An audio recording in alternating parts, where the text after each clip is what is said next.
أعوذ بالله من الشيطان الرجيم بسم الله الرحمن الرحيم رب اشرح لي صدري ويسر لي أمري واحلل عقدة من لساني يفقهوا قولي صدق الله العظيم. Assalamu alaikum, ladies and gentlemen. Shahzad Shaukat here from Pakistan. I'm here addressing today ASSAM Congress 2024, seeking a solution to the crisis in the Middle East, ODBIF and North Africa, KABIF region. Build a better tomorrow. This is my subject today. We need to build a better tomorrow through our policies.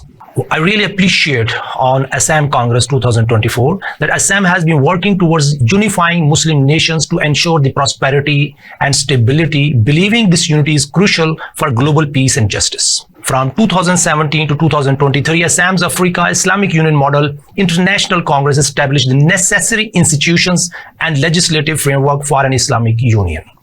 The upcoming Congress Series 2024 to 2027 will focus on addressing regional crises, starting from today, seeking a solution to the crisis in the Middle East and North Africa. For our purpose, we can see that Muslim empire, 2 billion people around the world, it's almost 24-25%. We are having 57 countries with 27% of world states and 30.9 million square kilometer with 20.6% of the whole land. So we are a strength. Muslim empire is a strength. After the collapse of Ottoman Empire, Muslims established small states and lost their unity, making them exposed to the global powers seeking to control the region. That is the crisis. We can see the crisis. What are the countries in ODBIF and North Africa? There are Muslim countries in GCC, and there are 6 countries in North Africa, including Bahrain, UAE, Palestine, Iraq, Qatar, Kuwait, Lebanon, Syria, Saudi Arabia, Oman, Jordan, Yemen. And in North Africa, we can say that is Egypt, Algeria, Chad, Morocco, Libya, and Tunisia. These are 18 countries, and there are, we can see that what is happening in these countries, what are the crises in these countries. We need to see that. Islamic world is currently facing an undeclared World War III driven by proxy wars and economic warfare imposed by global powers like United States, European Union, England, France. And these interventions have destabilized countries, leading to immense suffering and destruction. This is what the problem is. And we can see this context, BBC and Al Jazeera, they reported that these conflicts are part of a broader pattern of global attacks on the Islamic world. Despite their geopolitical value, Islamic countries have been destabilized by intervention from these Western states. This has led to immense suffering, displacements, and economic challenges. These are reports from BBC and Al Jazeera. We can see the next slide. Current status is 44,000 deaths, ongoing conflict between Palestine and Israel. And on the other side, between Lebanon and Israel, there are also 2,141 deaths. And there in Syria, there is material problems in all these conflict situations. So my question to audience over here is, what if Muslim Ummah was economically strong? Would there be current crisis? Most would answer no. We Muslim Ummah are not economically strong. This is the reason we are not actually reacting to the attacks. So we can see that this is an economic war. Can we win this economic war against powerful countries? Yes, we can win. However, this involves building economic strength to reduce dependency, and we need to ensure stability. So we need to win economic war to resolve these crises. Now, ladies and gentlemen, we need to see what went wrong. War against Allah and modern slavery. Muslim world is trapped in interest-based policies through hitman economists. My question is again, can we win this war? Can we win a war against Allah?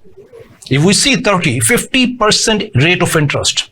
If we see Egypt, 28%, Lebanon, 22%, Pakistan was 26, 28, now it is 21, Iran, 20. So in every Muslim country, there is a central bank which is imposing interest-based policies to please the powerful countries. So we are actually, in fact, having a war against Allah. And currently, nowadays, under this situation, what if the currency is used as modern weapon? Yes, creating a demand for the currency to ensure economic and political benefits. Imposing loan on poor countries in foreign currency, it will create a demand for foreign currency. We can see that in 1820, USA was not among us the 5 larger economies. However, US has started creating demand of US currency on the world. So from 1820 to 1881, it's a journey where US was the top of the list in the world economy. The world GDP, the US GDP was the highest in the world on 1881. And that US remained the world top GDP since 1881 till 2013, 14 and 15, when China had technological development. It beats US. So US currency's demand was created around the world. This was the reason US currency and US state was having an economic win over the world. What are the economic benefits for having this currency as modern weapon? When there is a high demand for a currency, it can lead to several economic benefits: increased purchasing power, lower import cost, attracting investments. And number 3, economic benefit. A strong currency can also impact trade and resource acquisition. A strong currency can make exports more expensive and imports more cheaper, potentially leading to a trade deficit for poor countries. Countries with strong currencies can negotiate better terms for acquiring resources from the poor countries. Contrary to the above, if the strong currency is getting benefit at the same time, the low value currency is transferring benefits with loss for the less benefits for their economies. The adverse factors ensures collateral damage with adversaries. I'm trying to explain, ladies and gentlemen, that currency is a modern weapon. If US wants to have sanctions on the countries, they can impose the sanctions. They can manipulate economic policies to have control on other countries. Going to the next sheet. In fact, undeclared war, World War III, and currency is a modern weapon. In a symmetric and hypothetical World War III, currency has played a significant role. Economic warfare. Developed countries use their financial power to destabilize other countries for their own benefit. Resource control. Control over the resources of other countries through modern weapon, which is currency. So now I will try to explain in limited time.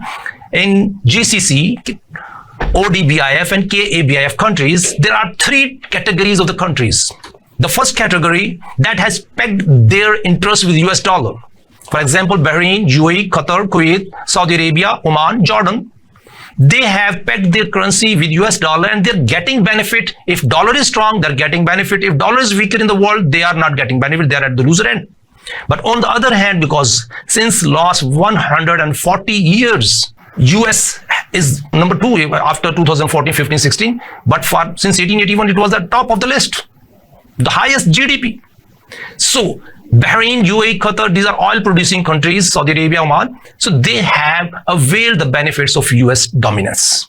On the other side, this is the reason their currency is pegged with the US, so they are getting benefit. The other side, the moderate fluctuation, Palestine, Algeria, Chad, Morocco, and Tunisia, there's a moderate fluctuation because of their economy and their debts, but not much. On the other hand, significant fluctuations. We can see that in Lebanon, Syria, Iraq, Libya, Egypt, Yemen, there are significant fluctuations in currency rate as compared to US dollar.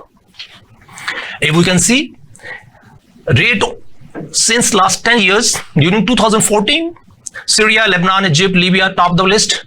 And what was the rate of Syrian pound? 161. It has been increased to 14,000. If I can go to my laptop, it is 13,001. And this is 77,957% increase in 10 years. Like Lebanon, it was 1,496 pound per dollar, but now it is around 90,000 per dollar in October 2024.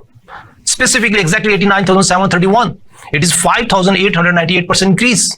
So likewise, Egypt, Libya, Tunisia, there is significant devaluation of currencies in these countries. So these countries has given their resources directly and indirectly to the other countries.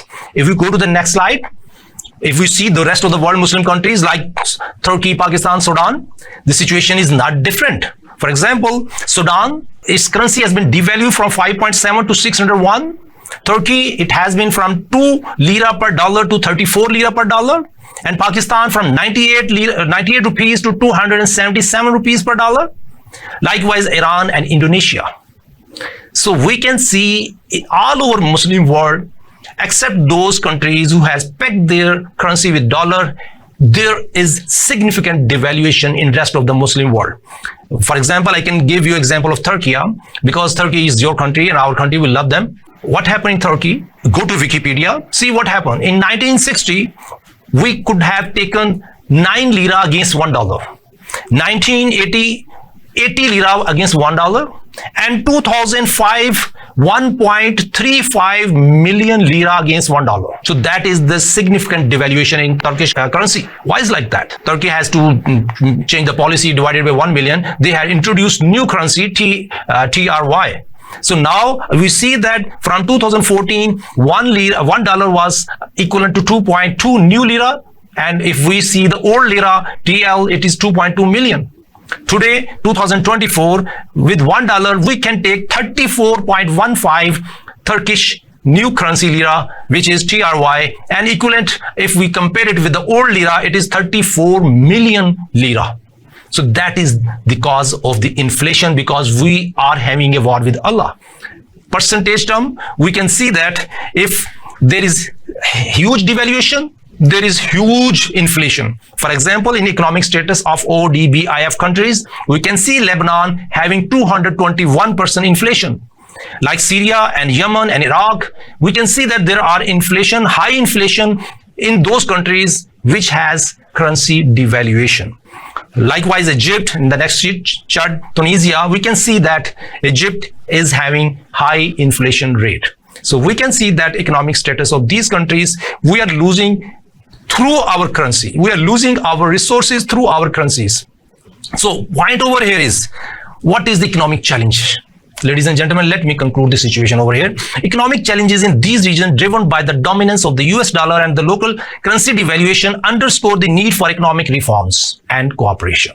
The proposed solution is to establish a common currency for the Muslim world to ensure economic stability and independence. That is the solution, and Muslim world should go like this BRICS nation. Brazil, Russia, India, China, South Africa, that nation, they had seen that dollar dominance is taking their value. So they had made BRICS nations. Now Turkey has joined them. Also other nations has joined for a new currency to reduce global reliance on the US dollar, to promote more multipolar world economy, to create a balance in the world economy. That is what the BRICS nation nowadays working. You can see that on this. Let me go through with a little elaboration on this. De-dollarization is their objective, because countries like Japan, US, and other nations like Canada, they're holding reserves in US dollar. So de-dollarization will create a balance in the world. BRICS payment system, they are bringing their own payment system, new reserve currency. They're trying to have BRICS as new reserve currency. They want to have expansion in their partnership by accepting other countries like Algeria, Cuba, Indonesia, Kazakhstan, Malaysia, Nigeria, Thailand, Turkey, but Pakistan is not there. Blockchain technology, they're also introducing so that they can have a better transaction system and comfort level around the world in economy to create a balance. What Muslim nations should do? Now, the final moments. Muslim nations should adopt balanced approach by having its own currency. And it should not promote de-dollarization. Why? Because we don't want to be, most of the Muslim nations has to pay dollar debt. So we are not promoting de-dollarization. So we are not promoting dollarization, and we are not going against BRICS. Muslims should adopt a hybrid approach for benefit of Muslim with the focus on to settle debt and get rid of interest-based policies. This way, Muslim nations, Muslim countries should establish its own currency as a part of the broader mission to reshape and balance the global economic architecture and promote a more balanced international financial system, ensuring justice, peace, happiness, and prosperity for the whole world. Build a better tomorrow. New common currency for economic strength and stability of Muslim Ummah. We need to unify. Unified strength, secure value, secure future via common currency for modern economic stability. Ladies and gentlemen, you have seen the consequences of dollarization. We need to come up with practical actions. What we don't have is time. Since last 131 years, US dominance has created injustice in the world. BRICS is coming to beat them, but for their own benefit. We Muslims need to have our own currency. This is, as a financial economist, is my opinion that it will create balance between dollarization, BRICS, and Muslim Ummah. Thank you very much indeed for your presence. Thank you.